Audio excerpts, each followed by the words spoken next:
혹시 바쁘다는 말을 입에 달고 사시나요? 그렇다면 오늘 이 이야기 꼭 한번 들어보셔야 해요. 우리가 습관처럼 내뱉는 너무 바빠라는 말이 사실은 우리 인생을 조용히 망가뜨리는 신호일 수 있거든요. 그 깊은 심리를 지금부터 같이 한번 파헤쳐 보겠습니다. 자, 이 문장 한번 보세요. 어떠세요? 가슴을 쿡 찌르는 것 같지 않나요?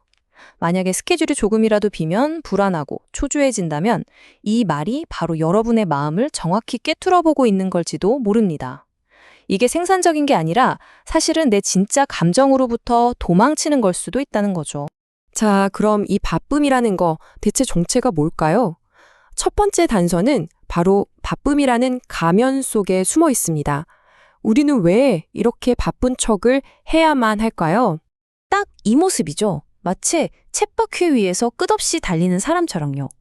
땀을 뻘뻘 흘리면서 스스로한테 또 세상 사람들한테 막 외치는 거예요.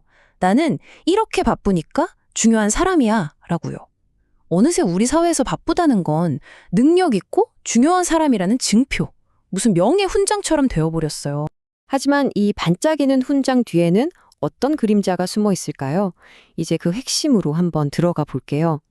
우리는 왜 이렇게 멈추지도 못하고 달려야만 하는 걸까요? 그 심리적인 원인을 좀 더 깊숙이 들여다 보겠습니다. 이 질문을 스스로에게 한번 진지하게 던져보세요. 나는 지금 대체 무엇으로부터 이렇게 필사적으로 도망치고 있는 걸까? 그 답은요, 바로 여기에 있어요. 우리는 공허함을 피하려고 그렇게 스케줄을 꽉꽉 채우는 겁니다. 아무것도 하지 않는 그 침묵의 순간에 스물스물 기어나오는 그 외로움, 불안감, 무력감 같은 불편한 감정들이 있잖아요. 그걸 마주하는 게 너무 두려워서 스케줄이라는 벽돌로 우리 삶의 모든 빈틈을 그냥 막아버리는 거죠. 그러니까 결국 우리가 마주해야 할 진실은 이거예요. 바쁘다는 게 생산성의 증거가 아니라 어려운 감정을 피하기 위한 아주 정교한 심리적 회피수단이라는 거죠. 내 마음을 지키려는 일종의 방어막 같은 겁니다. 심지어 여기에는 아주 흥미로운 과학적인 이유도 숨어 있어요. 우리가 정신없이 바쁠 때마다 뇌에서는 스트레스 호르몬인 코르티솔이 뿜어져 나오거든요. 이게 단기적으로는 우리를 긴장시키고 집중하게 만들어요. 근데 문제는 이게 반복되다 보면 뇌가 그 강렬한 자극에 중독이 돼서 오히려 그걸 찾게 된다는 거예요. 마치 커피처럼요. 결국 우리는 스트레스 그 자체에 중독되는, 멈출 수 없는 악순환에 빠지게 되는 겁니다. 자, 이렇게 감정은 외면하고 스트레스에 중독돼서 미친 듯이 달려가면 그 끝에는 과연 뭐가 있을까요? 다음 주제, 성공과 텅 빈 방에서 그 씁쓸한 종착역을 같이 한번 보시죠. 이런 경험 다들 한 번쯤 있지 않으세요? 친구들이나 가족이 얼굴 좀 보자고 할 때마다 꽉 찬 스케줄을 방패처럼 내세우는 모습이요. 입버릇처럼 말하죠. 아, 미안. 다음에 보자. 나중에 꼭. 근데 그 나중은 영원히 오지 않을지도 모릅니다. 이 바쁨이라는 가면이 사실은 우리를 가장 소중한 사람들로부터 서서히 고립시키고 있는 거거든요. 그리고 그 결과는요, 바로 이런 씁쓸한 풍경으로 나타나게 됩니다. 마침내 성공이라는 트로피를 손에 쥐었을 때 문득 주변을 돌아보면 내 옆엔 아무도 없는 거죠. 텅 빈 의자만 덩그러니 놓여 있고요. 결국 남은 건 평생을 달려온 저 낡은 쳇바퀴뿐입니다. 이게 과연 우리가 원했던 성공일까요? 이게 바로 이 문제의 가장 핵심적인 갈등 지점이에요. 왼쪽처럼 끊임없는 행위, doing으로 가득 찬 삶, 그리고 오른쪽처럼 있는 그대로의 존재, being을 느끼는 삶, 성취와 스케줄로 나라는 사람을 증명하려는 삶과 그냥 지금 이 순간에 머무르면서 사람들과 연결되고 나 자신을 온전히 받아들이는 삶. 여러분의 삶의 무게중심은 지금 어느 쪽에 더 가까우신 것 같나요?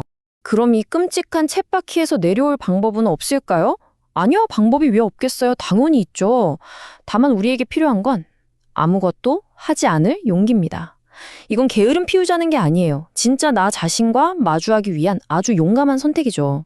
여기에 정말 멋진 해답이 하나 있어요. 네덜란드에는 닉센이라는 삶의 방식이 있다고 해요. 이건 뭐 생산성을 높이거나 어떤 목적을 위해서가 아니라 오로지 당신의 정신건강과 안정을 위해서 의도적으로 아무것도 하지 않는 기술을 말해요. 그냥 멍 때리는 것, 텅 비우는 것 자체가 목적인 거죠. 정말 지금 우리에게 꼭 필요한 개념 아닐까요? 자, 그럼 이 쳇바퀴에서 어떻게 하면 구체적으로 내려올 수 있을까요? 여기 3단계 탈출법을 알려드릴게요. 첫째, 내가 침묵과 고요함을 두려워한다는 사실을 그냥 솔직하게 인정하는 것부터 시작하는 거예요. 둘째, 어떤 감정이 확 올라올 때마다 나도 모르게 바쁜 일 속으로 도망치려 하는지 그 순간을 알아차리는 겁니다. 그리고 마지막, 이게 진짜 핵심인데요. 달력에 아무것도 안 하는 시간을 가장 중요한 약속처럼 먼저 딱 표시해두는 거예요. 그 시간만큼은 누구도 침범할 수 없는 나만의 신성한 영역으로 지켜내는 거죠. 네, 바로 이겁니다. 이 말을 꼭 스스로에게 해주세요. 아무것도 안 해도 괜찮아. 마침내 쳇바퀴에서 내려와서 진짜 평화를 찾는 것처럼요. 당신은 당신의 성과나 바쁨으로 증명될 필요가 없는 그냥 그 자체로 충분히 소중한 존재니까요. 이걸 꼭 기억하셨으면 좋겠어요. 바쁘다는 건 현대사회의 마취제와 같아요.